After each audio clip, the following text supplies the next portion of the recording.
नहरी इतिहास के पन्नों में एक ऐसा बादशाह भी गुजरा है जिसे दुनिया सुल्तान हमीदुद्दीन के नाम से जानती है। वह सिर्फ एक अजीम हुक्मरान ही नहीं था बल्कि एक नेक, इबादत गुजार और अल्लाह का खास बंदा भी था, जिस पर अल्लाह की बेशुमार रहमतें नाजिल हुईं। इब्तिदाई जिंदगी और तकवा। सुल्तान हमीदुद्दीन एक आम सिपाही था जो हमेशा अल्लाह की रजा की खातिर जंग लड़ता और मजलूमों की मदद करता।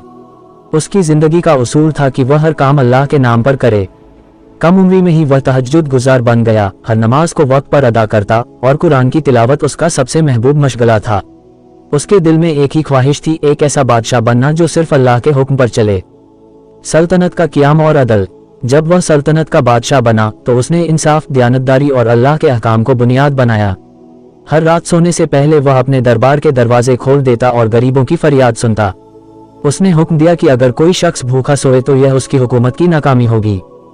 बहादुरी और फतूहात। अल्लाह की मदद से सुल्तान ने कई जंगें जीती। एक दफा एक बड़ी सल्तनत ने उस पर हमला किया, लेकिन उसने अपनी कील फौज के साथ ऐसा जिहाद किया कि दुश्मन को पसपा होना पड़ा।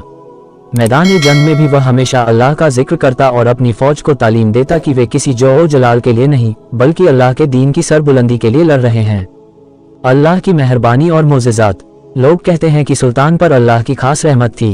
एक बार जब कहत पड़ा और लोग भूख से मरने लगे तो सुल्तान ने अल्लाह से दुआ की। चंद दिन बाद बारिश हुई और जमीन सरसब्ज हो गई।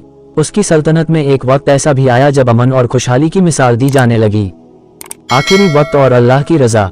जब सुल्तान का वक्त आखिर आया तो उसने अपने बेटे को वसीयत की, हमेशा अल्लाह से डरना, अदल करना और मजलूमों की मदद करना। बादशाहत अमानत है, इसे अपनी ताकत मत समझना। उसके इंतकाल के बाद लोग कहते हैं कि उसकी कब्र से खुशबू आती थी और रात को नूर नजर आता। ये थी सुल्तान हमीदुद्दीन की कहानी जो बहादुरी, तकवा और अल्लाह की रहमत का एक हकीकी मजहर था।